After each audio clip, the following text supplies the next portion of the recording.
इस वीडियो में हम यह चर्चा करेंगे कि भारत के प्राचीन मंदिर कब बने थे।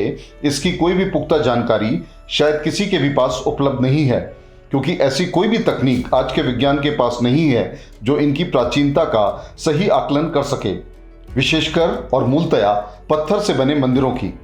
लेकिन ये बात हम ऐसे ही कोरे कोरे बोलकर नहीं छोड़ सकते, क्योंकि इसे कोई मानेगा ही नहीं।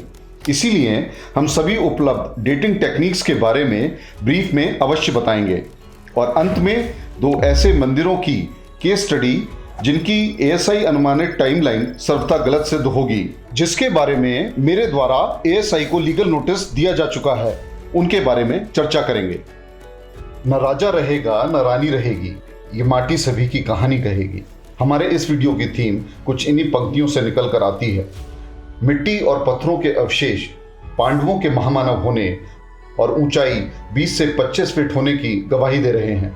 सनातन का युग परिवर्तन पृथ्वी पर समय गुजरने की गति में बदलाव के अतिरिक्त जीव जंतुओं और मानवों के साइज को भी छोटा या बड़ा कर सकता है। प्राचीन काल में बने मंदिर स्थल इस बात की ओर पुख्ता इशारा कर रहे हैं, जिनकी प्राचीनता को आज का विज्ञान ठीक से समझ नहीं पा रहा।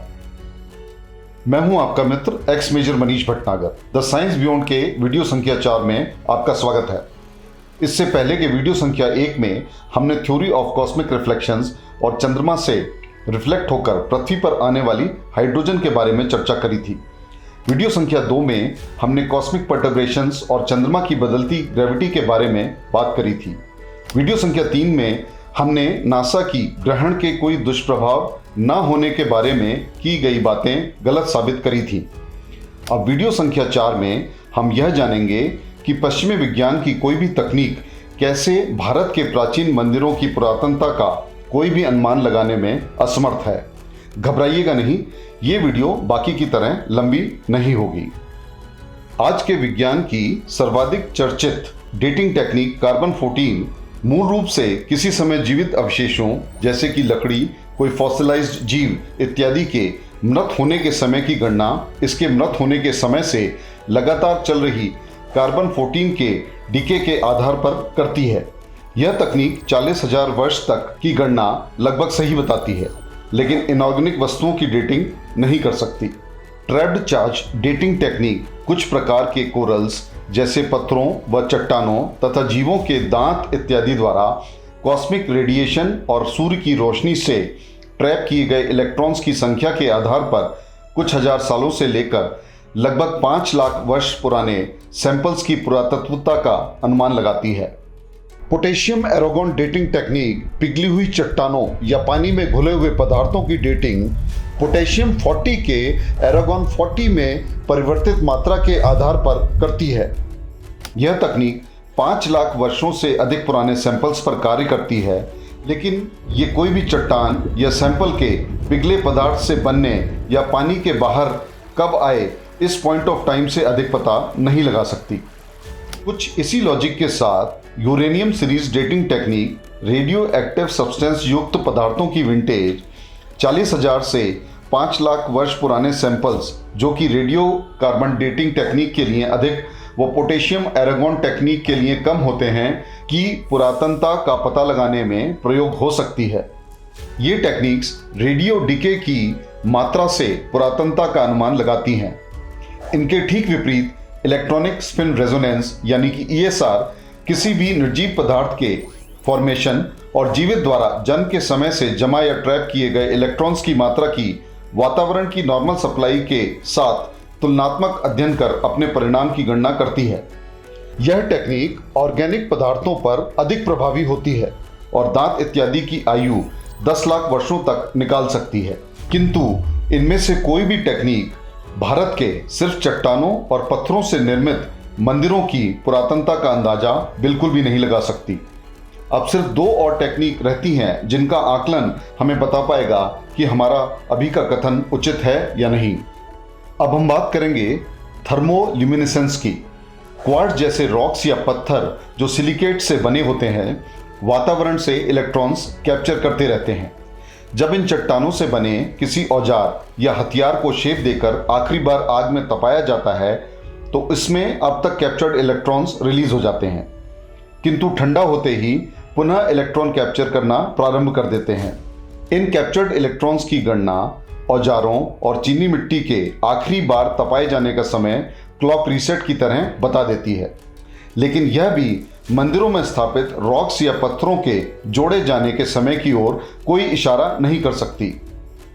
हाँ, इसी लॉजिक पर कार्य करने वाली टेक्निक ऑप्टिकली स्टिमुलेटेड ल्यूमिनेसेंस, जो कि सैंपल पर सूर्य की रोशनी के आखिरी एक्सपोजर के क्लॉक रीसेट की गणना कर लेती है, यह बता सकती है कि किसी पत्थर या सैंपल पर आखिरी बार सूर्य की रोशनी कब पड़ी थी।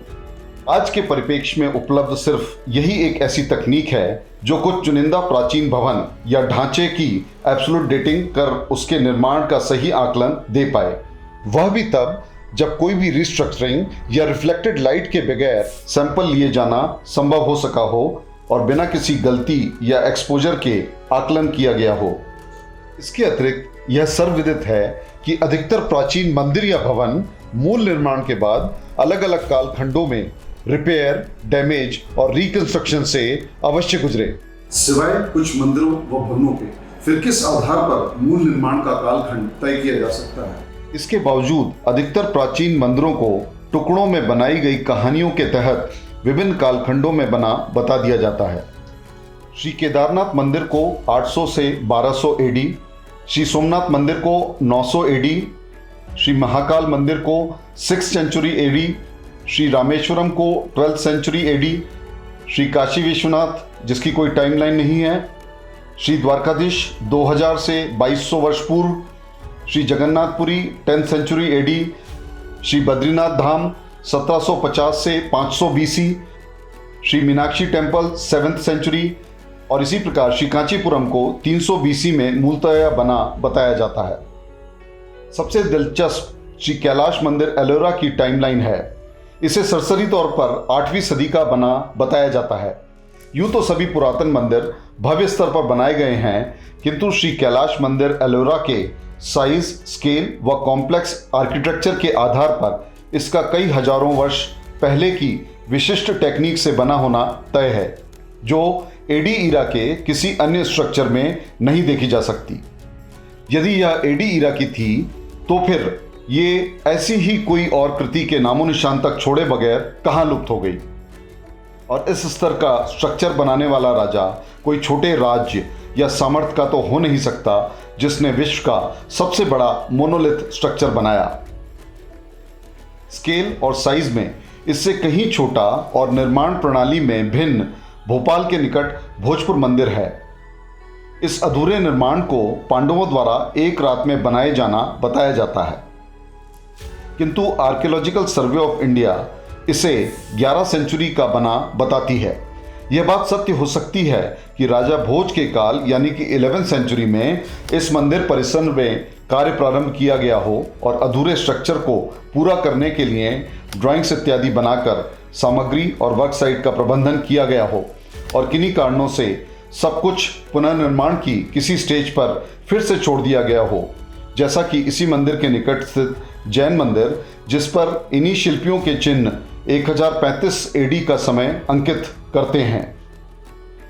एएसआई का यह कहना है कि कार्बन डेटिंग के अनुसार भी यह मंदिर 11वीं शताब्दी का बना पाया जाता है, किंतु यह मंदिर तो पत्थर या चट्टानों का बना है जिसकी कार्बन डेटिंग संभव नहीं है। हाँ, यह अवश्य संभव है कि मंदिर में लगे किसी लकड़ी या अन्य सूटेबल अटैचमेंट की कार्बन डेटिंग कराई गई हो, लेकिन यह अटैचमेंट तो मंदिर के मूल निर्माण से कई कालखंडों के उपरांत जुड़ा होना भी संभव है। राजा भोज ने अपनी राजधानी धार में 104 मंदिर बनवाए थे, जिनमें से अब कोई भी नहीं बचा है।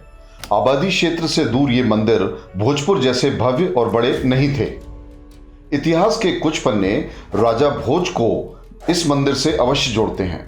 जैन लेखक मेरुतुंग की पुस्तक प्रबंध चिंतामणि के अनुसार राजा भोज ने कवि माघ को भोज स्वामिन मंदिर के निर्माण करवाने के बारे में बताया था, किंतु कवि माघ 7th सेंचुरी के थे और राजा भोज निस्संदेह 11वीं सदी के महान प्रजापालक, परोपकारी और जनप्रिय राजा।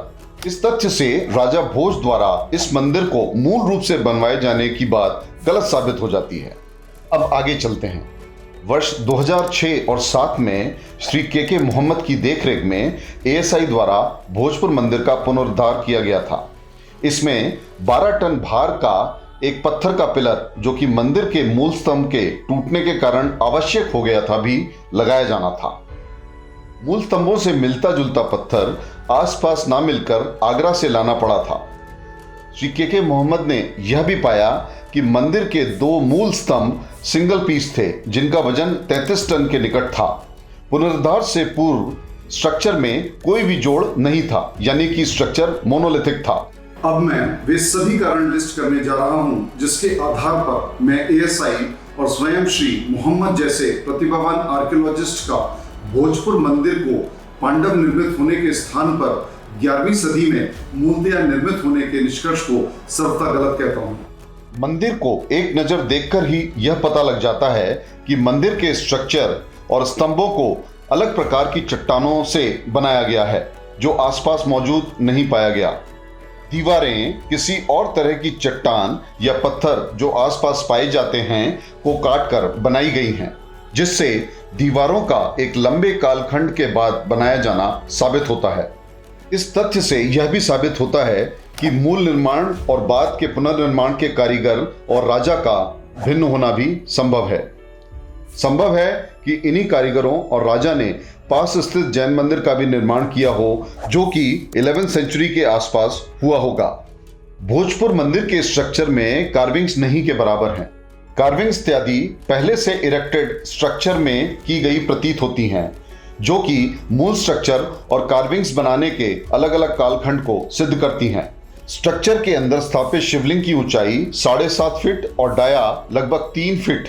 शिवलिंग पर चढ़ाए जाने वाले जल की जलहरी 20 फीट बाय 20 फीट की एक वर्गाकार चट्टान है। यह विश्व के किसी भी मंदिर के सबसे बड़े शिवलिंग में से एक है। जलहरी में लगा हुआ शिवलिंग मंदिर के फर्श से लगभग 22 फीट ऊपर तक जाता है और एक सिंगल स्टोन से बनाया गया है।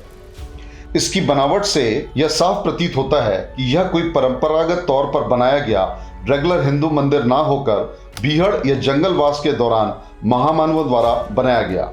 इसकी छत खुली हुई थी और बनावट से ऐसा लगता है मानो किन्हीं शक्तिशाली महामानवों ने अत्यंत कम समय में चट्टानों को तोड़कर पिलर्स, जिनका वजन कोई 70 टन तक हो सकता है, आनन फानन में इरेक्ट कर बीच में विशालकाय शिवलिंग स्ट्रक्चर स्थापित कर दिया था। इस मंदिर में पुराने और अब के निर्माण का तुलनात्मक अध्ययन इसलिए संभव हो पाया है कि एएसआई के श्री मोहम्मद ने जब मंदिर के एक टूटे पिलर को पुनर्स्थापित किया था, तो पुराने पिलर्स जैसा रॉकी रॉ मटेरियल आसपास ना मिलकर आगरा से लाना पड़ा था और इसके अत्यधिक वजन के कारण स्थापित करने में 6 महीनों का समय लगा था, वह भी मौजूदा उपकरणों के साथ। फिर 11वीं सदी में ऐसा मंदिर कोई क्यों बनाना चाहेगा, जिसके सभी पैमाने, शिवलिंग व बाकी स्ट्रक्चर के साइज सामान्य मानवों के अनुसार ना होकर महामानवों के लिए सूटेबल बने हुए हैं। जैसे कि पौराणिक वर्णन के अनुसार पांडव ही वे महामानव थे जिनके द्वारा एक रात में इस मंदिर के बनाए जाने की पुष्टि होती है। पांडवों में से एक भीम जी में 10,000 हाथियों का बल होना वर्णित है। क्या यह भी संभव है कि सनातन के युग सिस्टम में मानवों का फिजिकल साइज मौजूदा कालखंड से भिन्न रहा हो? क्या वैज्ञानिक रूप से पांडवों का 20 से 25 फीट ऊंचाई वाले महामानव होना संभव है? यह आप मेरी पुस्तक कॉस्मोस एंड द डिविनिटी में विस्तार से पढ़ सकते हैं। लेकिन मंदिर के निकट रैंप और निर्माण कार्यशाला का पाया जाना हमारी इस महामानव थ्योरी को गलत साबित करता है, लेकिन शायद नहीं।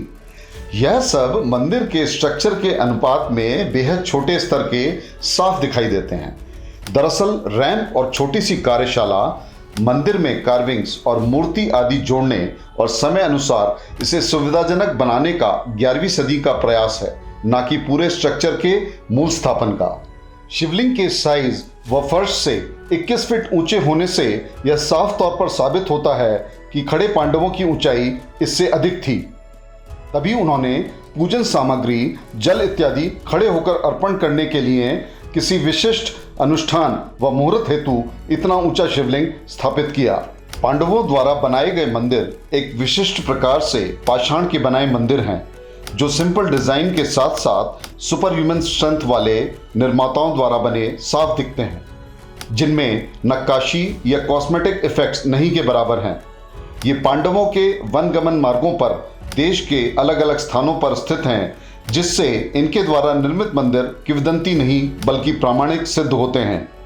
दरअसल कुछ ऐसी ही कहानी लगभग सभी पौराणिक व प्राचीन मंदिरों की भी है, जिनकी पुरातनता की गणना यदि सनातन के युग सिस्टम के अनुसार की जाए तो आज के समय के अनुसार हजारों से लाखों वर्ष तक की हो सकती है, क्योंकि इनमें से कई की बनावट, साइज व स्केल किसी अलग कालखंड के मानव समाज और टेक्नोलॉजी जो आज से कहीं अधिक एडवांस थी की ओर पुख्ता सबूत प्रदान करती है, जिसे पुनर्निर्मित करना आज के मानव समाज के विज्ञान और प्रौद्योगिकी के लिए संभव ही नहीं है। फिर इनकी डेटिंग आज के वैज्ञानिक तकनीक से कैसे संभव हो सकती है? इसीलिए इनकी पुरातनता को स्पेसिफिक रूप से बताना सर्वथा अनुचित व दोषपूर्ण है। यह बात भारत के प्राचीन मंदिर स्थलों की इस विशेषता से भी सिद्ध होती है कि जिन मंदिरों की प्राचीनता अधिक है वो अधिक जटिल आर्किटेक्चर, भवन निर्माण कला, साइज और स्केल में उतने ही अधिक भव्य पाए गए हैं। मानो कि प्राचीन टेक्नोलॉजी आज की टेक्नोलॉजी से बहुत आगे रही होगी और समय के साथ पिछड़ती या लुप्त होती गई। आज का पश्चिमी विज्ञान अपनी पुरातत्व स्किल्स में उपस्थित कमियों को छुपाए इतिहास का स्वयंभू आकलन करता बना बैठा है, सही इतिहास और सत्य से बहुत दूर। यह साफ देखा जा सकता है कि भारत के लगभग हर एक प्राचीन मंदिर का एक पुख्ता ईसा पूर्व इतिहास रहा है, जिसे मिथ या किंवदंती करार देकर अलग अलग तरीकों से इन मंदिरों की प्राचीनता को कुछ सौ वर्षों तक या कुछ हजारों वर्षों तक सीमित करने का प्रयास किया गया है। ये याद रखिएगा कि भोपाल के निकट भोजपुर के शिव मंदिर के प्राचीन व पांडव निर्मित होने के इस नए वैज्ञानिक आकलन के बारे में आपने सर्वप्रथम द साइंस बियॉन्ड पर या मेरी पुस्तक कॉस्मोस एंड द डिविनिटी के द्वारा जाना। अगर वीडियो पसंद आया हो तो लाइक, सब्सक्राइब और बेल बटन दबाना ना भूलें। इसे शेयर भी करें और चैनल के पुराने वीडियोस देखना ना भूलिएगा। धन्यवाद।